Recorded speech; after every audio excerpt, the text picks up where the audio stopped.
Bueno,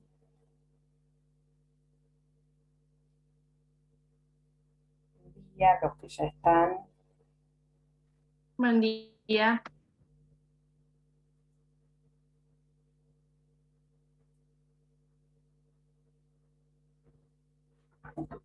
Bueno, vamos a ir comenzando porque ya arrancamos atrasadas y hoy era larguita la clase. Bueno, a los que, lo que estaban comentando recién en el grupo con el tema de objeto, ¿sí? Para hablar de objeto tengan en cuenta, sí les vamos a preguntar las diferentes posturas, ¿sí? La postura de Mosset y Turraspe habla de objeto como operación jurídica considerada, es decir, toda la operación jurídica, lo que acá el compañero que no recuerdo quién era, mencionaba, es decir, él, la realización de pintar la obligación de pintar la casa y la obligación de pagar el precio, es decir, toda esa operación jurídica constituye para Mosset el objeto del contrato. Para Alterini, no importa la versión que tengan de Alterini, como alguien mencionaba, porque siempre habló desde esta diferencia de objeto, Alterini, la doctrina más moderna, habla de objeto mediato y objeto inmediato. Habla de objeto inmediato, serían las obligaciones, es decir, la obligación de pintar la casa y la obligación de pagar el precio. Y objeto mediato sería la, el precio y la pintura de la casa, es decir, el pintar la casa. ¿Sí? Es más fácil entenderlo en un contrato de compraventa donde el objeto, el objeto mediato es la cosa y el precio. ¿Sí? En este caso, como es la realización de un servicio que igualmente depende, eso hay que ver cómo está formulado el contrato, porque depende, va a ser objeto si es como locación de obra o como locación de servicio, ¿sí? Para ver bien cuál es el objeto del contrato. Pero bueno, sepan que objeto, estudienlo desde las dos posturas, ¿sí? Otros autores tienen otras, con objeto del contrato se discutió mucho, inclusive ahora, tampoco con la nueva redacción del Código Civil y Comercial, tampoco decidieron definirlo al objeto. Entonces, el objeto no está definido en el código, porque como había tanta diferencia entre las posturas de los diferentes autores, esto Lorenzetti lo explica muy bien, creo que en los fundamentos del anteproyecto lo explica, que decidieron, habiendo todavía tanta discrepancia en relación a objeto de los contratos, deciden no definirlo en el código, es decir, que cada autor o cada uno adhiera a la definición de objeto que establecen los diferentes autores. Hay varios conceptos de objeto, pero nosotros, por lo menos los dos más trascendentes, más importantes, que es el de Mosset y el de Alterini, esos son, los pedimos que por lo menos esos estudienlos de esa manera, ¿sí? Bien, pasamos ya a la clase de hoy. Entonces, rápidamente, ¿qué es extinción del contrato? Bueno, vieron que va a ser, el examen va a ser multiple choice al final, así que a ponerse las pilas esta semana, código, vieron que el multiple choice, cambiamos una palabrita, cambiamos una forma de redactar una consigna, y te cambia el sentido. Así que atentos, ahora sí, métanle al código, escuchen bien las clases nuevamente, donde hemos resaltado algunos conceptos, algunos aspectos, ¿sí? Que consideramos importantes. Probablemente haya algún casito práctico también, ¿sí?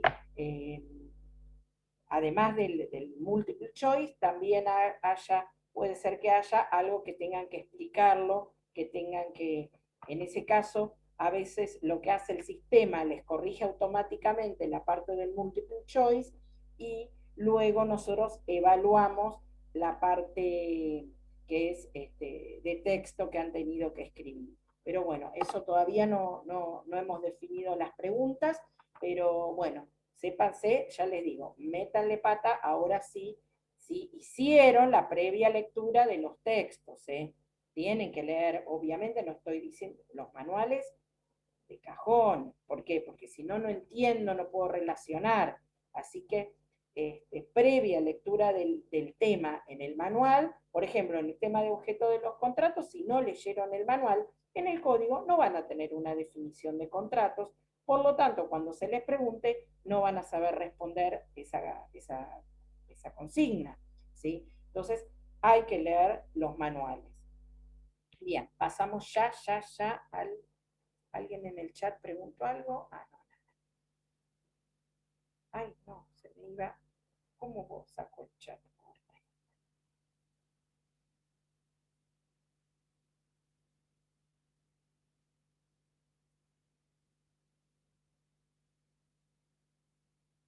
Vamos al punto rápidamente de extinción de los contratos. Obviamente estamos hablando cuando finalizan los contratos. Hay diferentes modos de extinción de finalizar un contrato. La redacción anterior del Código Civil y Comercial era muy del Código Civil era muy confusa, generó un montón de discusiones y discrepancias en cómo se interpretaba un artículo que era el 1200, porque confundía en la forma en que estaba redactado, confundía los modos extintivos. Eso se modificó y ahora están claramente expresados y en forma autónoma los modos extintivos que ahora vamos a ver. Bien. Entonces, la extinción, es decir, hablamos de poner fin a un contrato, puede ser por la forma normal de extinción de de un contrato, que es cumpliendo los efectos, es decir, a través del cumplimiento de las obligaciones, se extingue el contrato. Pero también puede ser supuestos en los cuales los efectos no se lograron cumplir por algún motivo, ¿sí? Puede ser esos motivos por voluntad de las partes, ¿sí? Rescisión bilateral, rescisión unilateral o revocación, por una causa legal, que también es la rescisión unilateral y la revocación, por incumplimiento de las prestaciones, por imprevisión, por frustración de la finalidad, que dan lugar a uno de los modos extintivos, que es la resolución. ¿Sí? No vamos a ver hoy imprevisión y frustración de la finalidad, porque ya lo vimos las clases anteriores. Por cumplimiento es el modo normal o natural, diríamos, de extinción de un contrato. Las partes cumplen sus obligaciones, satisfacen sus intereses, ¿sí? Puede ser consumación, bueno, esto es más finito, el cumplimiento exacto de las obligaciones, o por agotamiento. El contrato se extingue porque, si bien tal vez no se cumplieron las prestaciones, las obligaciones sí se extinguieron por alguno de los modos extintivos de las obligaciones, ¿sí? Como ejemplificamos ahí en el PowerPoint. Entonces, la obligación está extinguida, por lo tanto, está agotado el cumplimiento de ese contrato. Ese sería el modo natural. El código acá menciono dónde está sistemáticamente ubicado este punto, ¿sí? En el capítulo 3, título 2 del libro tercero, en esos artículos, se habla de extinción, modificación, adecuación. Modificación, adecuación, lo vimos la clase pasada, hoy vemos extinción, ¿sí? Donde hablamos de el contrato se puede, primero por un lado, el contrato se puede extinguir total o parcialmente, ¿sí? ¿A través de qué métodos? De la rescisión bilateral, donde hay un acuerdo de partes, es decir, acá ambas partes están de acuerdo en rescindir el contrato. Una cosa que les quiero decir, colectivamente la población, ¿sí? O exclusive estudiantes de derecho antes de estudiar contratos, y después de estudiar contratos se olvida, con lo cual repiten el mismo error, hablan, es decir, este imaginario colectivo, como sinónimos, como hablan de rescindir, revocar, resolver un contrato, como si fuesen sinónimos. Uno dice, ay, como no le pagó los alquileres, le rescindió el contrato. Bueno, está mal, ¿sí? ¿Por qué? Porque cada uno de estos modos, de estos términos, engloba un concepto diferente. Quieren decir, son diferentes cosas. No es lo mismo rescindir que resolver, que revocar. Esto, atentos, ¿por qué? Porque les pasa a ustedes también, alumnos de contratos, cuando vemos la parte especial en cada uno de los contratos, les empezamos a preguntar cómo se rescinde, cómo se extingue, y también ahí se confunden los modos extintivos. Entonces esto tiene que dar clarísimo para esta primera parte de contratos, ¿sí? Clarísimo. Tiene que estar bien en claro qué significan cada uno de estos modos, porque no es lo mismo, ¿sí? Rescindir que resolver que revocar. Que antes prestara confusión, antes del 2015, sí, porque la redacción del articulado era confusa, pero ahora no, ahora es muy clara, así que son diferentes instituciones. La rescisión bilateral es por acuerdo de partes, ¿sí? Ambos contratantes están de acuerdo en rescindir el contrato. La rescisión unilateral, la revocación y la resolución son modos extintivos donde una sola de las partes manifiesta esa decisión de rescindir, revocar o resolver. Puede ser que cualquiera de las partes esté habilitada a pedirlo. Pero ¿qué significa cualquiera de las partes? Que puede hacerlo una o puede hacerlo otra. Si lo hacen ambas conjuntamente, no estamos en una rescisión unilateral, revocación o resolución, sino que estaríamos en una rescisión bilateral, si conjuntamente se manifiestan su voluntad de resolver. Cuando estamos hablando de rescisión unilateral, revocación o resolución, es una de ellas, de las partes que manifiesta su voluntad de extinguir el contrato.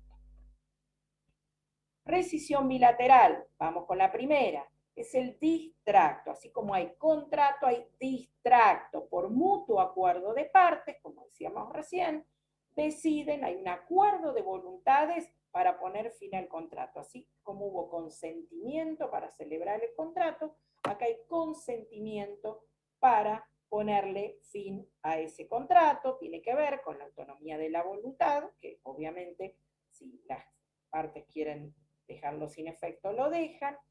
Este es un verdadero contrato extintivo porque basta con la declaración de las partes, de ambas, de ponerle fin al contrato. La diferencia es que este distracto, esta rescisión bilateral, debe ser expresa. Cuando ustedes estudiaron consentimiento, estudiaron que podía haber consentimiento tácito. Bueno, para ponerle fin al contrato, el consentimiento no es tácito, necesariamente debe estar expresado. ¿Cómo debe estar expresado? Después sí, veremos, de forma inequívoca, pero no necesariamente tiene que ser hecho por escrito. Puede ser verbalmente, pero no dejar lugar a dudas. Debe haber una decisión inequívoca de las partes de ponerle fin al contrato.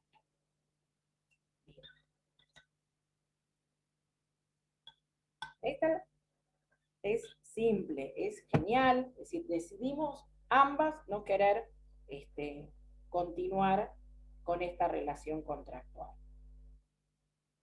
Ámbito de aplicación, cualquier contrato bilateral, los unilaterales onerosos, que no estén agotados por el cumplimiento, obviamente. ¿Por qué? Porque si esto ya son los contratos de ejecución instantánea para ser celebrados y ejecutados en un mismo momento, ya está, ya se cumplió. De efectos pendientes, de ejecución diferida, de ejecución continuada. Esperen, me está sonando el celular, pero voy a cortar. De ejecución diferida, de ejecución continuada o tracto sucesivo. Efectos entre parte. En cuanto a los efectos, ahora vamos a ver que de cada modo extintivo, vamos a ver qué efecto tiene ese modo extintivo, es decir, a quiénes afecta. Entre las partes, efecto ex nunc, efectos para el futuro. salvo que las partes pacten, efecto retroactivo. Es decir, desde que deciden ponerle fin a ese contrato, el contrato queda extinguido hacia el futuro. Si ellos hubiesen pactado en el mismo contrato que en caso de rescisión bilateral se devuelven lo que se hubiesen entregado, por supuesto vale lo que hubiesen pactado las partes. Si nada dijeron, no, las prestaciones que se hubiesen ya empezado a cumplir quedan firmes porque el efecto es a futuro, ex nunc.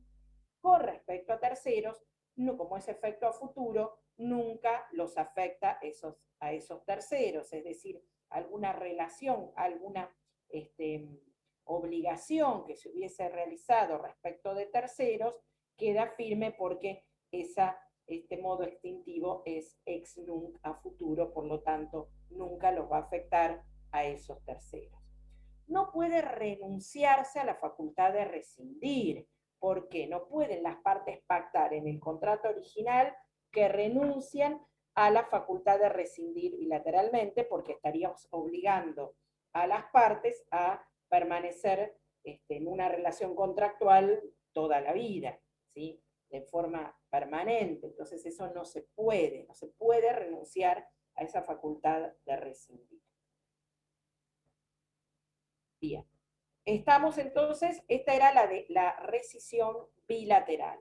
Ambas partes se ponen de acuerdo, rescinden el contrato. Ahora vamos a pasar a los modos de extinción del contrato por voluntad o declaración de una sola de las partes. ¿Qué nos dice el 1077? Dice, el contrato puede ser extinguido total o parcialmente por la declaración de una de las partes mediante rescisión unilateral, revocación o resolución en los casos en que el mismo contrato, la ley, le atribuyen esa facultad. Es decir, acá deja clarísimo el 1077 todas las discusiones que antes teníamos por el antiguo 1200, ¿sí? Donde estaba confundida la redacción. Ahora bien clarito el código cuando nos dice que el contrato se extingue por voluntad de una sola de las partes, por rescisión unilateral, revocación o resolución, ya sea porque lo pactaron las partes o porque surge de la ley, de acuerdo a lo que vamos a ver ahora en cada uno de los modos. Vamos a la rescisión unilateral. Es la facultad atribuida a una o ambas partes por la ley o por una previsión convencional de poner fin al contrato. Vuelvo a aclarar, que diga a una o ambas partes no quiere decir que tienen que hacerlo en forma conjunta, porque si lo hacen en forma conjunta estamos en rescisión bilateral. Lo que nos está diciendo es en forma alternativa, a una o a otra. Puede pactarse, puede ser una rescisión unilateral que se pacte que solo una de ellas puede rescindir el contrato y no la otra, o puede ser que en el contrato diga que cualquiera de las partes puede rescindir unilateralmente el contrato. Unilateral porque no necesitan ponerse de acuerdo. Bien, en principio no es necesaria ningún tipo de causal, ¿sí? No hay que invocar ninguna causal para rescindir unilateralmente. Pero en algunos casos sí se supedita esa rescisión a que se cumplan determinados requisitos. A veces que haya transcurrido determinado plazo de la relación contractual o se establece algún pago de algo en concepto de indemnización o se establece la necesidad de que exista un preaviso, es decir, que se le avise con una antelación la voluntad de rescindir, ¿sí? Bien, dice antes algunos las discutían por esto que les decía hoy de la mala redacción del 1200. Ahora no dejamos lugar a duda. Esta rescisión unilateral puede ser legal, es decir, por causas establecidas en la ley, porque la ley establece que en tal caso, en tal contrato, puede una de las partes rescindir unilateralmente, o por voluntad, es decir, no lo dice la ley y en cualquier contrato las partes pactan esta posibilidad. Rescisión unilateral legal, es decir, la ley, como dije recién, permite, otorga que una sola o cualquiera de las partes pueda rescindir. En el Código Civil y Comercial tenemos ejemplos en estos contratos, ¿sí? El más común, el que más nos acordamos siempre y el más que tenemos presente es en la locación de cosas, ¿sí? En la locación de inmuebles. El artículo 1201 posibilita la rescisión unilateral, es decir, la ley establece la posibilidad de que el locatario, ¿sí? Es decir, el locatario es el inquilino, rescinda unilateralmente el contrato. Lo que está mal es que se confundieron los quienes redactaron el anteproyecto, y así obviamente los legisladores lo votaron, en la expresión, porque pusieron resolución anticipada. Y no es una resolución, es una rescisión. ¿Sí? Por eso hay ese error conceptual, porque un error de conceptos al momento de la redacción del anteproyecto y aprobación del Código Civil y Comercial, porque esto es rescisión, no es resolución. Entonces, ¿qué nos dice el 1221? Que el locatario, es decir, el inquilino, solamente para el inquilino, no para el locador. El locatario puede rescindir unilateralmente el contrato si pasaron 6 meses, es decir, se establece un requisito, un plazo, ¿sí? Si pasaron 6 meses del contrato, puede rescindir unilateralmente, debe notificarlo previamente y tendrá que pagar una indemnización que va a ser de un mes o mes y medio, de acuerdo a cuándo manifiesta esa decisión de rescindir. Si es durante el primer año, creo que es un mes; si es durante el segundo año, mes y medio, o al revés, no recuerdo ahora bien el 1221. Pero solamente el locatario no tiene que fundamentar en ningún tipo de causal, simplemente dice: me quiero ir, no quiero alquilarte más, pero bueno, si pasaron 6 meses del contrato, lo puedo hacer, ¿sí? Tengo que notificar y me van a cobrar un mes o mes y medio mes y medio del precio de alquiler, de acuerdo en qué momento haga esta manifestación de rescindir.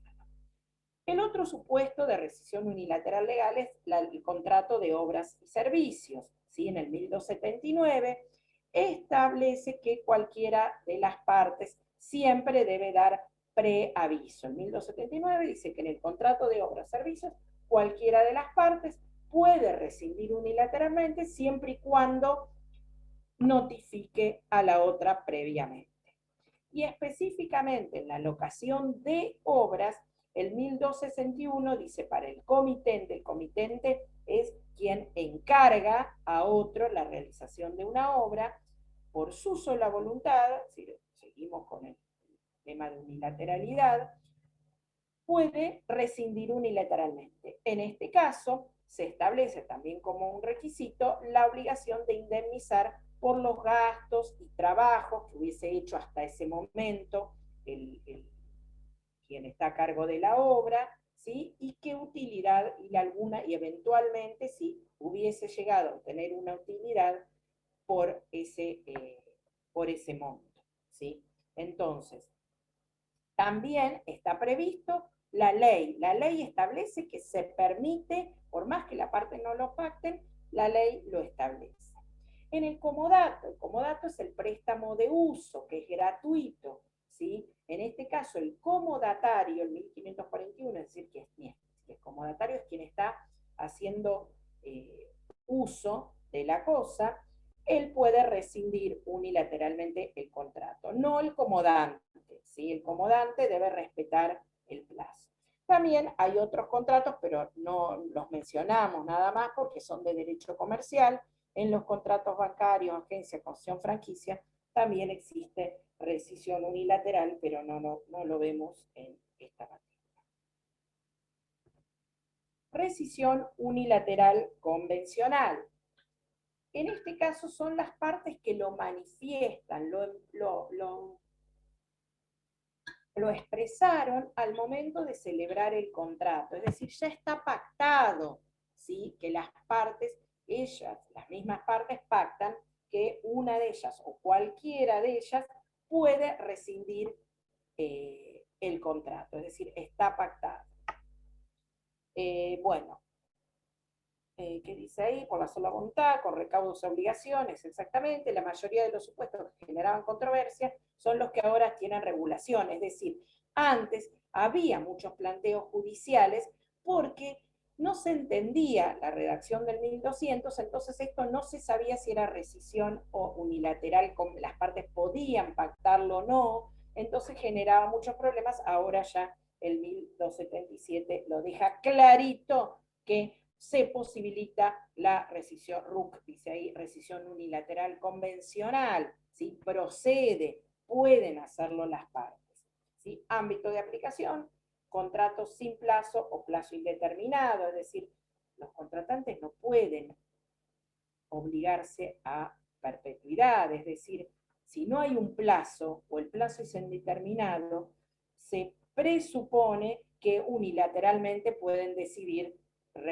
dejar sin efecto, rescindir el contrato.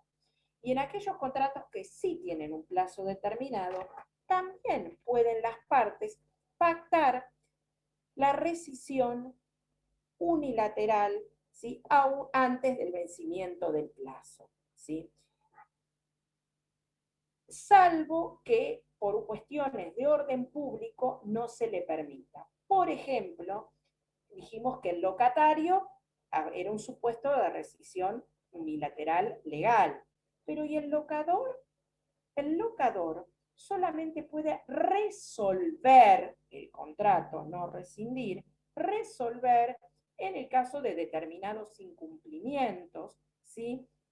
Va a ser un supuesto de resolución legal, ¿sí? Cuando no se cumplió con el pago, no se dio el uso y el uso convenido a la cosa, el uso que se estaba por el cual se pactó. Son diferentes causales por las cuales el locador puede pedir la resolución del contrato.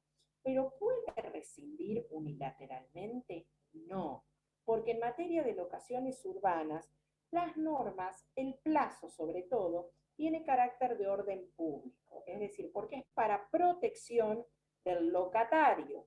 Entonces, el locador no puede rescindir unilateralmente el contrato antes del vencimiento. ¿Esto qué quiere decir?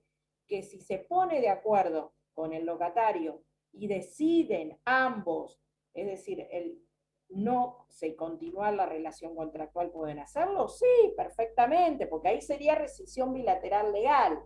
Lo que no puede hacer el locador unilateralmente, sin invocar ninguna causal, es decir, quiero rescindirte el contrato antes del vencimiento. ¿Por qué esta desigualdad entre locatario y locador? Porque en este punto el Estado, la ley, protege la relación, al contratante más vulnerable, que sería el locatario.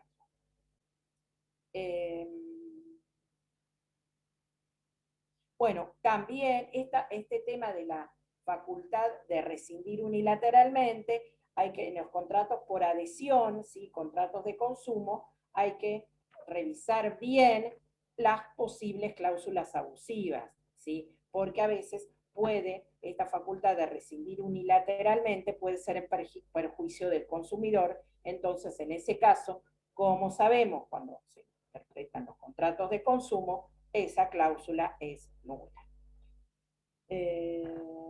Y en el caso de que una de las partes decide rescindir unilateralmente, el 1011 lo que nos dice, debe darle la posibilidad de renegociar al otro. Si el otro le dice, no, espera, no rescindas todavía porque yo me interesa mantener esta relación contractual, es decir, siempre bajo el principio de buena fe, es decir, se debe posibilitarle al otro, ¿sí?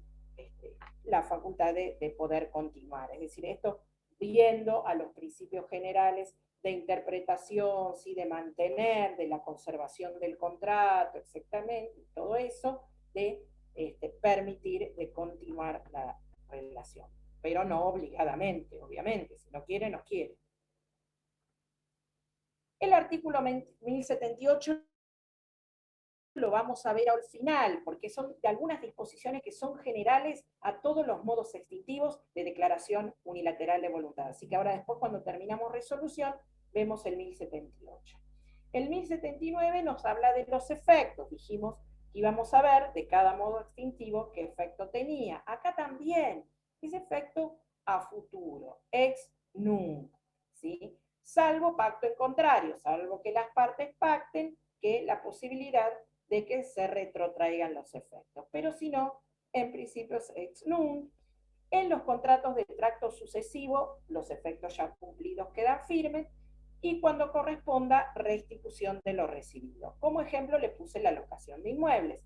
Es decir, como es un contrato de tracto sucesivo, no se devuelven los alquileres que ya se pagaron, pero sí se restituye el inmueble, ¿sí? Es decir, este efecto, que si bien es a futuro, los efectos ya cumplidos, como los alquileres pagados, quedan firmes, pero sí se debe restituir el inmueble, obviamente.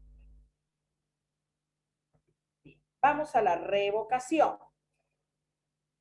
La revocación es la manifestación de voluntad de aquella parte en cuyo favor la ley consagra que puede ser invocada de manera discrecional o invocando una causal determinada. La revocación es el modo de extinción de un acto jurídico, en general, no solo de los contratos, propia de los actos jurídicos unilaterales, es decir, es la característica propia, un acto jurídico unilateral, por ejemplo, un testamento, una de las características naturales de los actos jurídicos unilaterales es la posibilidad de revocación, de que una de las partes pueda deshacer lo que hizo, es decir, revocarlo, dejarlo sin efecto. En materia contractual, tenemos supuestos, que si bien es un acto jurídico bilateral, también tenemos supuestos de revocación, ¿sí? Tenemos de revocación convencional, porque las partes lo han pactado, pero solamente tenemos un supuesto de revocación convencional, que es el caso del fideicomiso, y supuestos de revocación legal, es decir, cuando la ley me faculta a poder revocarlo, ¿sí? De supuestos, bueno, esto ya lo explicábamos otra vez con el tema del 1202, qué sé yo, en el 1200 anterior, ahora el 1277, nos menciona la revocación.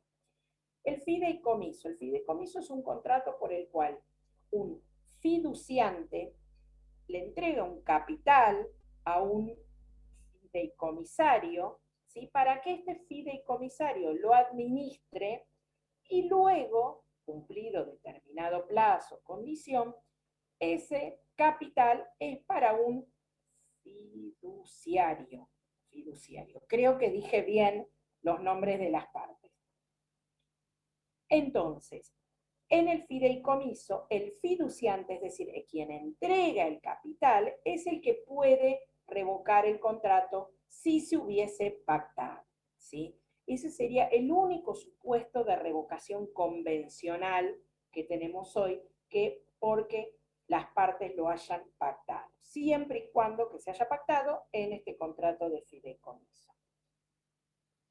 Revocación legal es, en este caso, la ley es la que nos dice puede revocarse, ya sea porque se invoca una causal o porque lo permite sin necesidad de invocar una causal.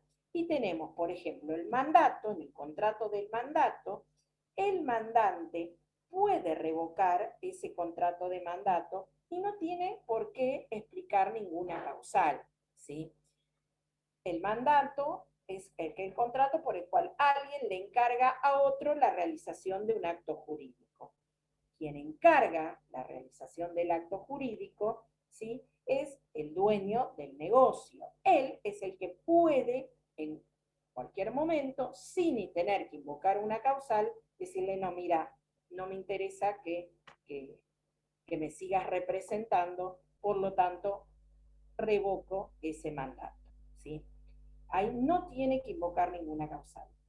En el contrato de donación, en este contrato de donación,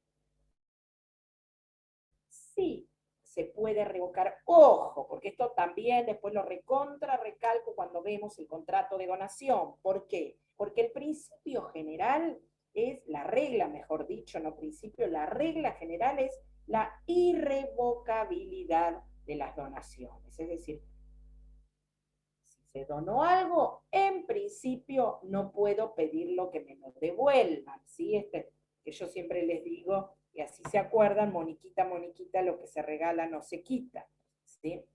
Entonces, si yo doné algo, en principio la regla es la irrevocabilidad, salvo que se incurran en alguna de las causales de revocación. El 1569 menciona estas causales que son taxativas, es decir, no puede haber otras que no sean estas, ¿sí? Porque no era una donación con cargo y no se cumplieron los cargos, es decir, inejecución de cargos. El donatario tenía que cumplir un cargo, yo le doné algo con el cargo de que él haga algo a favor mío de un tercero, no lo hizo. Ahí sí puedo pedirle que me devuelva la cosa.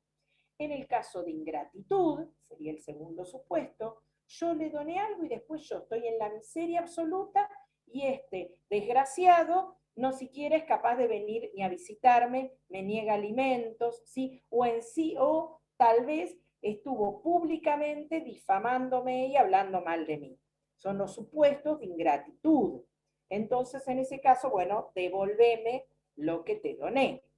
O supernacencia de hijos. ¿Esto qué quiere decir? Que en el contrato de donación yo estipulé que yo no tenía hijos o teniéndolos, si tengo algún hijo más con posterior al contrato de donación, ese contrato queda revocado si lo pacté. En ese caso, si me nace un hijo nuevo, ahí queda revocada la donación. Es decir, siempre solamente las causales establecidas por la ley. Si no, no puede revocarse la donación. El efecto es ex nunc, a futuro, salvo la revocación por inejecución de cargos.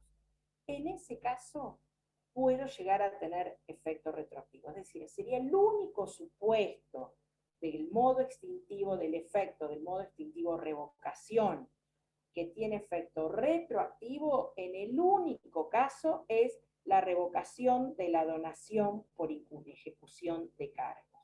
Ahí sí tengo efecto retroactivo. Y ahí sí, solamente en ese supuesto puede llegar a alcanzar a terceros. Es decir, yo doné un bien, ese donatario tenía la obligación de, no sé, construirme un monumento. No me construyó el monumento. Entonces yo pido que me devuelva el bien que le doné. Pero resulta que ese donatario el bien se lo transmitió a un tercero. En ese caso yo puedo repersecutir el bien a través de una acción real, que es una acción reivindicatoria, perseguir ese bien hacia ese tercero para que me lo devuelva. Solamente en ese caso. Si no hubiese sido por ejecución de cargo, sino por ingratitud, por ejemplo, porque me negó alimentos o porque me difamó, yo puedo reclamarle la revocación, pero si se la transmitió a un tercero, no. Ahí ya no puedo. ¿Sí? El efecto es ex nunc solamente en la revocación por inejecución de cargo. Ejercicio del derecho, el 1078, que ahora después lo vemos. Vamos a la resolución.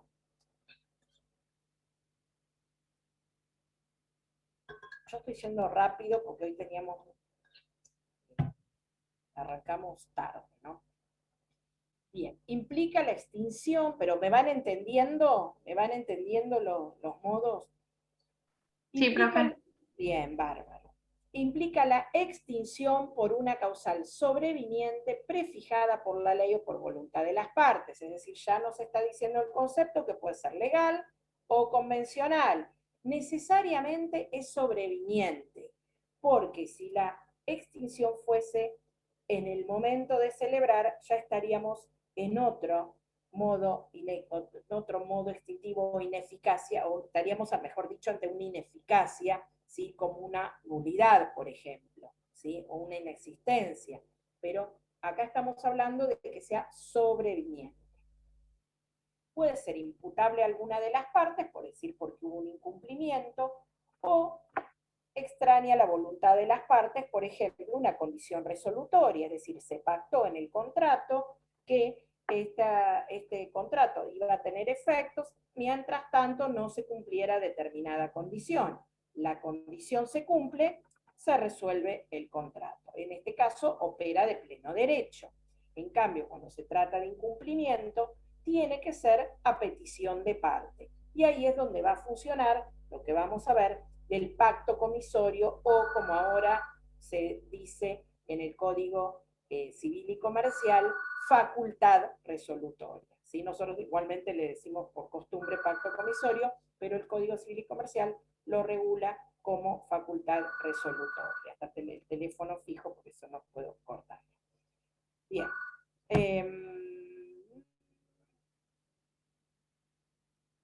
Perfecto. Bueno, no opera de pleno derecho, tiene que ser pedido por las partes. El 1083 nos posibilita, que antes no estaba en el Código Civil y Comercial, la resolución total o parcial. Antes no había resolución parcial, sí o sí tenía que pedirse la resolución total. Hoy se nos posibilita la resolución parcial del contrato. ¿Pero qué significa que son excluyentes? Que si pido la resolución total, después no puedo cambiarlo y decir, no, mejor en forma parcial. ¿Sí? O si pido la resolución parcial, no puedo decir, no, mejor pido la resolución total. O una u otra. Por eso esto del ius variandi es esto. ¿Sí? No puedo cambiar. Es decir, si pedí la resolución, demandé por la resolución del contrato en forma total, solamente puedo resolver en forma total. Y si pedí la resolución parcial, solamente puedo la resolución parcial. Hay una limitación que es en el último párrafo del 1083, cuando establece que el acreedor solamente puede pedir, si supongamos que se le está dando el supuesto de un cumplimiento parcial, se cumplió parcialmente el contrato.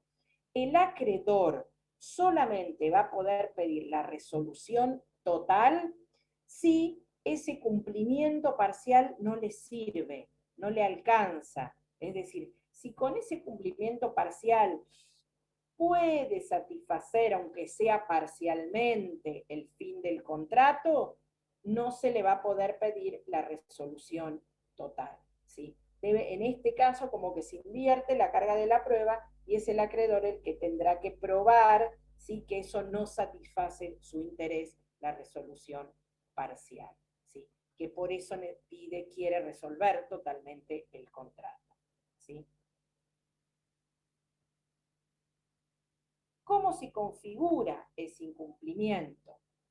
Antes se decía que debía ser grave, relevante, significativo, esencial. Ahora lo que nos dice el 1084 solamente debe ser esencial. ¿Y cuándo determinar que ese incumplimiento es esencial? Lo va a hacer el juez, ¿sí? A través de pautas que nos da el 1084. Es decir, el juez, con esas pautas, el juez va a valorar si ese incumplimiento realmente era esencial o no. Es decir, esto que hablábamos recién de que el acreedor puede decir, no, pero a mí ese cumplimiento que se hizo en forma parcial no me alcanza, ¿sí? Porque yo necesito para el fin del contrato el cumplimiento total. Entonces el juez va a decir, bueno, vamos a ver en cuanto a estas pautas de 1084, si ese incumplimiento es esencial o no, hace al fin del contrato o no, o el contrato puede tener un fin, aunque las ventajas no sean las esperadas por las partes, ¿sí? Pero va a ser sujeto a prueba y a criterio de interpretación y decisión del juez. Los efectos. Acá este es el modo extintivo donde el efecto es ex nunc, ex tunc, es decir, efecto retroactivo. ¿Qué significa que el efecto sea retroactivo? Que debe restituirse lo que se hubiesen percibido, es decir, si hubo una compraventa, una entrega de la cosa, un pago del precio, debe restituirse la cosa y devolverse el precio, ¿sí? Eso es el efecto retroactivo. Este es el modo extintivo donde en forma completa tiene efecto retroactivo, ¿sí? A diferencia de los otros modos extintivos que era efecto ex nunc. Acá es ex tunc. En cuanto a los alcances de esa restitución, bueno, ahí les menciono los artículos, léanlos directamente. Y vamos, que esto lo tendría que haber puesto en otra filmina porque es común a todos los modos extintivos por declaración de una sola de las partes que hablamos hoy, el 1078, ¿sí? Porque estas pautas que nos dice el 1078 alcanzan a todos los modos extintivos: rescisión unilateral, revocación y resolución. ¿Qué nos dice el 1078? Primero, cuando se considera que se manifiesta, es decir, cuando se le comunicó a la otra parte y ésta lo recibió, esto por aplicación del principio general de la teoría general de la recepción que tiene todo nuestro Código Civil y Comercial. Es decir, desde que se recibe la comunicación de la otra parte en la que le dice, mira, quiero extinguir este contrato, ya sea por rescindir, revocar o resolver, desde ese momento en que lo recibo es donde tiene relevancia el derecho. Esa comunicación puede ser judicial o extrajudicial, es decir, puede ser a través de una carta documento, ¿sí? De un escribano que pago y lo va a notificar, ¿sí? Notificación fehaciente, carta documento, va el escribano, labra un acta de que lo está notificando, ¿sí? O judicialmente, directamente le pido al juez que se notifique. La resolución puede ser resistida si quien intenta extinguir no ha cumplido su prestación. Esto es lo que vieron ustedes con el doctor Vega, creo que ya lo vieron, de efecto de los contratos bilaterales, la excepción de incumplimiento, ¿sí? Esto es justamente en este puntito, es decir, si yo pido extinguir el contrato por demanda, denuncio un incumplimiento, entonces pido la resolución del contrato. Pero el otro me contesta y me dice, no, yo no cumplí porque vos no cumpliste. Entonces, en ese caso, estaría este supuesto que habrá que resolverse primero esa cuestión. El inciso EIG dice articulación entre las acciones por cumplimiento y resolución y alcances del ius variandi deben completarse con el 1085. Es decir, estas acciones en las que se demanda el cumplimiento o la resolución, ¿sí? Deben complementarse con el 1085. El 1085 es una norma un poquito de carácter procesal, ¿no? Porque el 1085 lo que nos dice es que una vez que el juez hubo sentencia, ¿sí? De resolución de contrato, sentencia de que ordena el cumplimiento, sentencia de que ordena el cumplimiento del contrato, hay que ejecutar esa sentencia.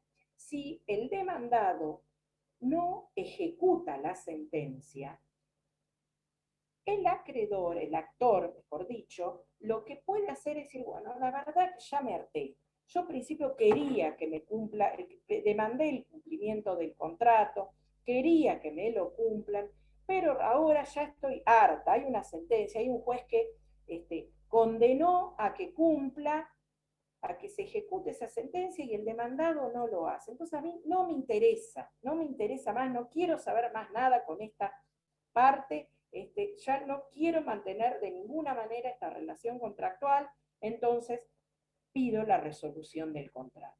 Eso es lo que nos permite el 1085, pero digo que es procesal porque es en esa etapa, después que tenemos sentencia de cumplimiento de contrato, esta no se ejecuta y ahí es donde el actor puede decir, bueno, ya está, pido la resolución, entonces que me haga lugar a la resolución. Por eso dice que deben articularse estas acciones de cumplimiento y resolución con el 1085. pacto comisorio, ¿sí? O como se dice ahora, facultad resolutoria.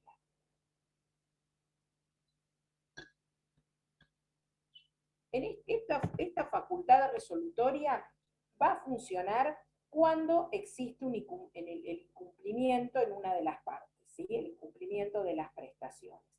Esta facultad resolutoria puede ser implícita, y ahí funciona como un elemento natural del contrato, es decir, por más que las partes no lo pacten,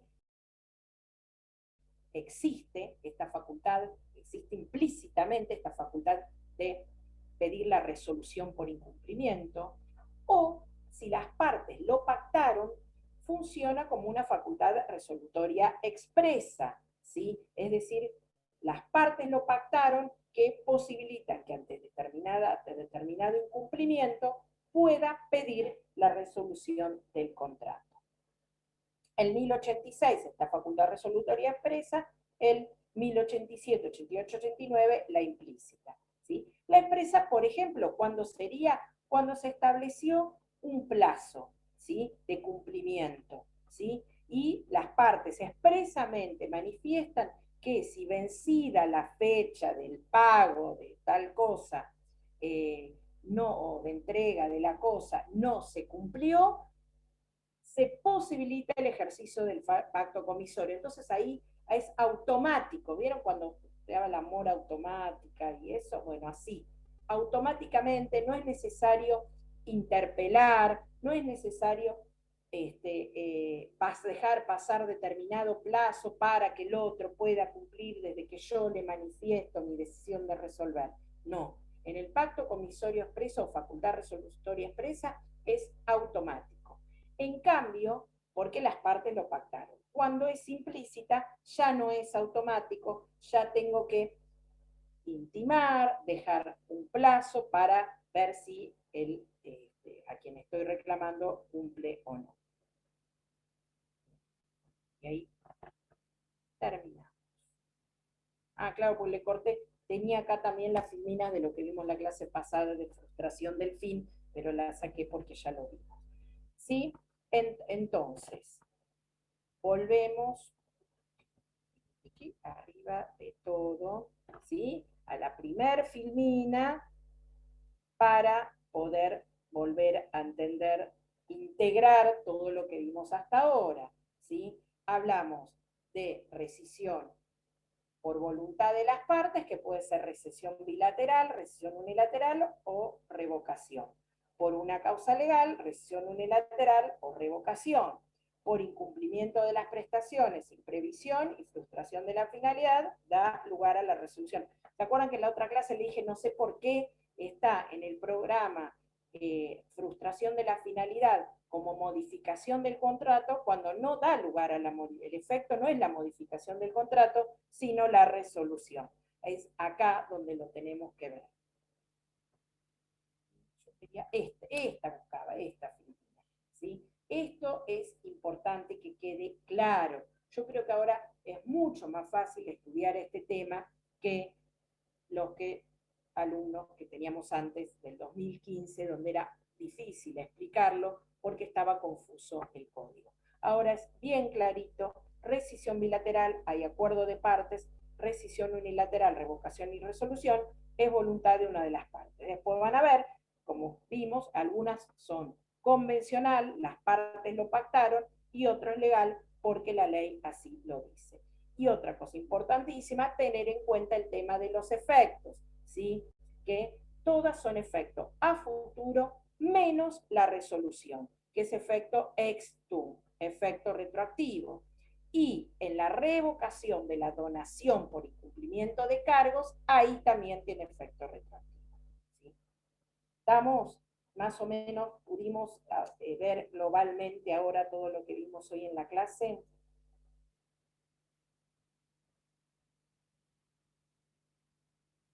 Sí, profe, una pregunta. ¿Puede Sí. subir este Power? Porque estaba en el campus y ahora no está. Ah, porque lo que estaba eran, lo que está, los powers que están de clases que no dimos son que han quedado del año pasado, y Alejandro se ha olvidado de ocultarlos. Así que ahora se los subo. Sí, sí, sí. Gracias. Bueno, estúdienlo este tema bien porque seguro va a haber preguntas, más ahora si es multiple choice. Vieron que es muy, tienen que tener bien en clara las diferencias entre cada uno. ¿Algo más que me quieran preguntar? Porque yo ya no los veo.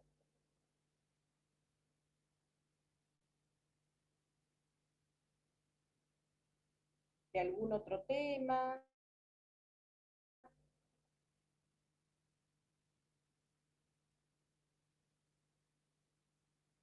No me pregunten qué se pregunta porque no recuerdo.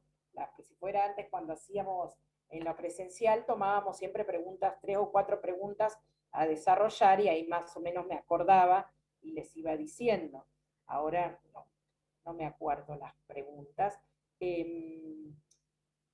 Tema prueba, tema forma, ¿sí? Tengan en cuenta estas cosas que marcan diferencias entre que puede llegar a confundirlos. Lean bien las consignas, no se apuren a contestarlas. Va a haber, el plazo es corto, para el examen, ¿sí? El plazo es bastante, el tiempo. El tiempo de duración es cortito, ¿sí? Es para que aquel que estudió va contestando. Si me tengo que poner a pensar cada consigna, a ver, ahí no voy a llegar, ¿sí? Por eso, bien aceitadito. ¿Cuánto tiempo tenemos de parcial? No sé, eso lo va a decidir el doctor Vega. Sí me dijo que va a ser, el año pasado les dimos bastante tiempo y hubo un montón de problemas y circunstancias confusas, porque después se notaba que se habían copiado, porque se nota, porque uno, que era el que sabía mucho, contestó, se confundió y contestó algo mal, y después hubo un par que contestaron lo mismo y sabíamos que era obvio que se habían copiado de él, y bueno, qué sé yo. Traten de ser honestos de todo lo que estamos hablando, de la buena fe, es por ustedes, así que estudienlo, que les sirva este examen como una autoevaluación también de decir, comprendí o no. Si les va mal, está el recuperatorio, no pierden la materia, así que también que utilícenlo para ustedes mismos, como forma de autoevaluarse, ¿no? De ver si entendieron los contenidos. Porque es imprescindible, sobre todo, machacamos mucho para esta primera parte, ¿sí? Porque la segunda parte es todo lo mismo que vimos ahora, nada más que aplicado a cada contrato en particular, con lo cual es mucho más fácil, si tienen en claro esta parte general. Esta parte general tiene que estar absolutamente aceitada.